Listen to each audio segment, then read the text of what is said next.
quick video. So, I had gotten a new truck, and in doing so it has changed several things. The main thing is I used to have roof racks on my old truck, and this truck is like a 2020 and the roof racks are not available for it yet, or I don't know if they will be. So I ended up with some racks out here in the back of the truck. And what happened was, in doing that, it changed the way I loaded the boat, and I ended up having to get one of the Thule Hullavators. And when I mounted the brackets on these racks, you can see there's a little gap right here. And I have a friend that has the same basic setup and had never mentioned anything about it whistling. But my God, this thing whistled like crazy. I mean, at 40 plus miles an hour, I could hear it inside the cab with the radio on. So what I did was, I took some closed cell foam and I cut, I don't know if we'll be able to see this, and made a block to fit underneath it, try to help ramp the air out.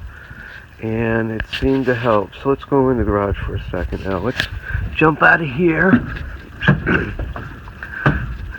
Take a look. So the thing was, before, with the racks up on here, what I could do is just slide the boat into the bed of the truck, and then from there get in the bed and lift it up and slide it right on the roof. No big deal. But now that the racks are here and it's a much taller truck, I just can't do it. So I had to get a Hullavator to be able to load the boat completely by myself. And oh yeah, there's the new truck, 2020 Chevy Silverado 2500 HD. Alright, let's go look in the garage here real quick. So here's the little rack in the Hullavator right there. Actually goes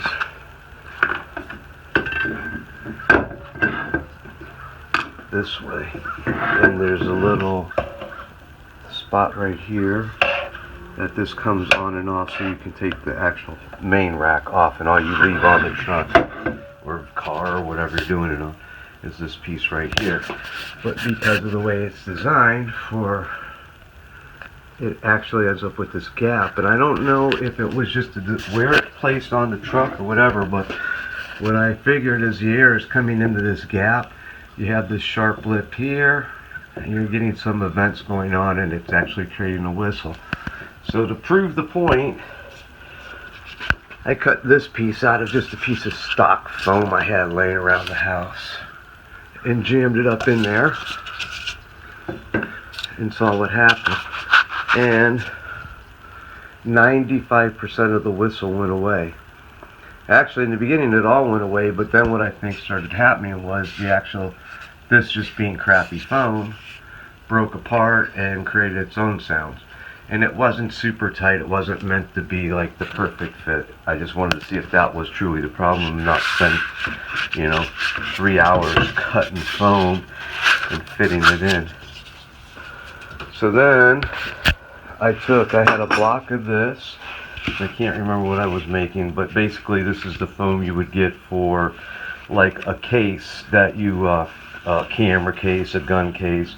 You'd cut out whatever you want and you'd put them in, and this whole block would fit inside the case and hold everything. So I started with that, which was square, and I taped it all up so I could draw lines on it. I cut it, made it a little thinner, and then I set this up and cut it so that this would fit down in there, like so. And I used just a bread knife to cut all this foam.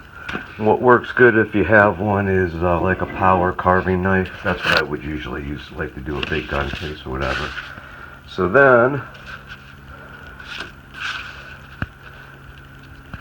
after I got it all done, I was able to make a little edge cut here.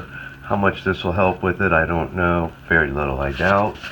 And so let me turn this off and I'll put it all back together and you can see what I end up with.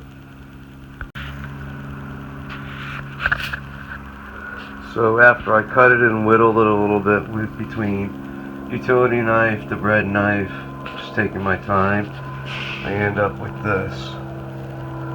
And I made this wide enough so when that is on it, it basically cuts to this edge.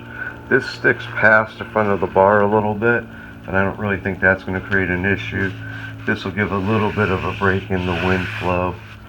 So I actually drew it up in a program I have on my iPad, and this seemed to be like the better scenario for it.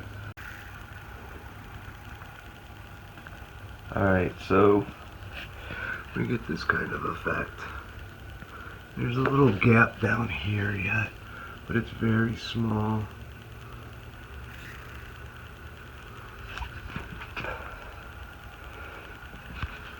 And I expect this foam to hold up a little bit better than just white, styrene foam. Alright, as I said, it's going to be pretty quick. There's the Hullavator mounted on it. Very expensive, kind of disappointing in some things, but I mean, if you're spending this kind of money and it was expensive, you can look them up. I don't like talking about money. That you would think it would come with the freaking lock. I mean, and then the locks weren't cheap either. It's kind of annoying, but I just can't see it. More so if you go kayaking, you leave these racks on your truck somewhere. Last thing you want to do is come back and they're gone.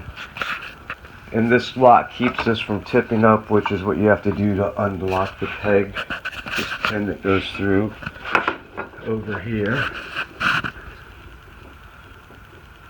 Sorry for the finger in the camera. This actually goes across the top. When this comes down, this bar locks on and that pivots right there.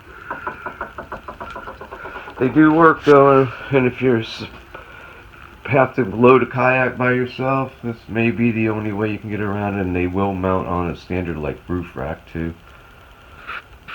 Alright, thanks.